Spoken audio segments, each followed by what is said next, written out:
Hello, नमस्कार सखींनो. उज्ज्वलाच kitchen कट्ट्यामध्ये आपल्या सर्वांचं मनापासून स्वागत.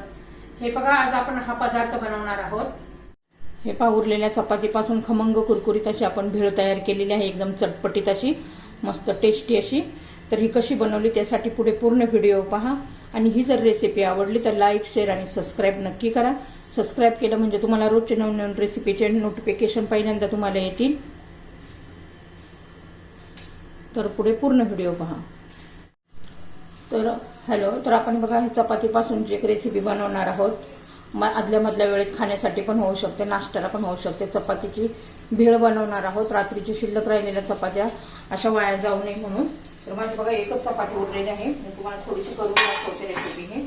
तर बघा, ह्या चपातीचा काय करायचं आहे, आपल्याला रोल करून घ्यायचा आहे असा, आणि छान अशी कट करून घ्यायची. एकदम टेस्टी अशी सुंदर रेसिपी तयार होते. या पद्धतीने आपण कट करून घेऊया. तेल गरम करण्यासाठी ठेवलेलं आहे. मस्त असे हे कट झालेलं आहे. त्याच्यासाठी बघा, मी कांदा घेतलेला आहे.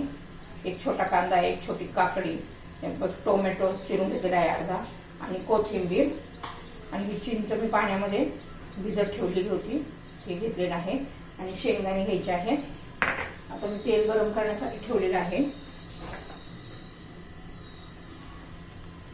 तर हे पहा, आपलं तेल आता गरम झालेलं आहे. त्याच्यामध्ये आपण हे चपातीचे तुकडे सोडून घेऊया. आणि छान अशा खमंग खरपूस तळून घ्यायचे आहे.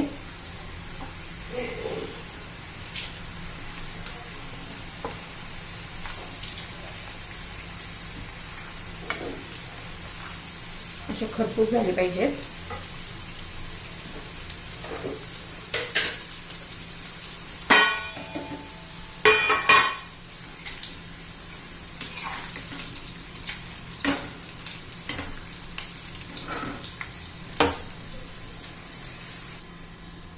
तर पहा, छान असे कुरकुरीत झालेले आहे. बघा, कलर पण चेंज झालेला आहे.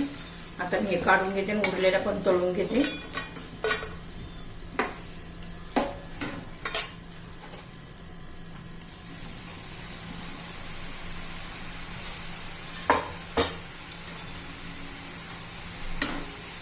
पटकन तळले जातात, अजिबात वेळ लागत नाहीये.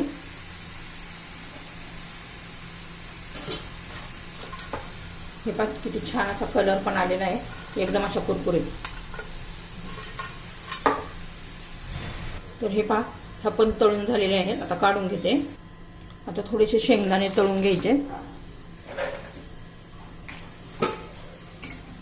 चांगले असे कुरकुरीत होईपर्यंत खरपूस असे तळून घेतले पाहिजे. छान असे खरपूस तळून घेऊ.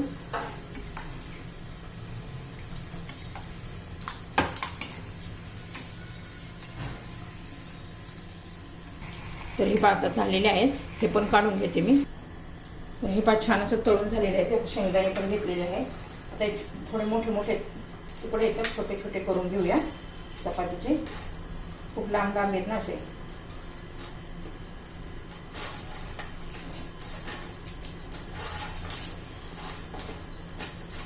छान असं आपण छोटे छोटे तुकडे करून घेतलेले आहे.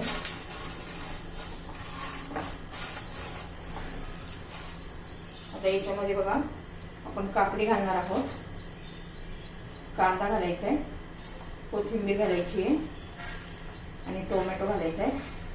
खूप छान टेस्टी अशी आपली भेळ तयार होते.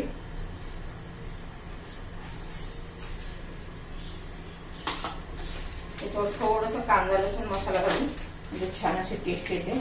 तुमच्या चवीनुसार तुम्ही कांदा लसूण मसाला घाला. थोडंसं त्याच्यावर मीठ भुरभुरायचंय.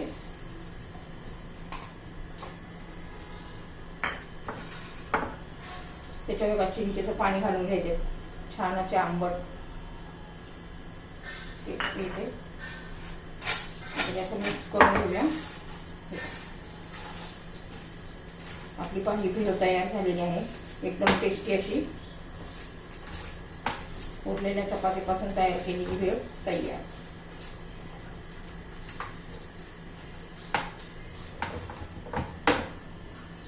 हे पहा, खमंग कुरकुरीत अशी आपली ही भेळ तयार.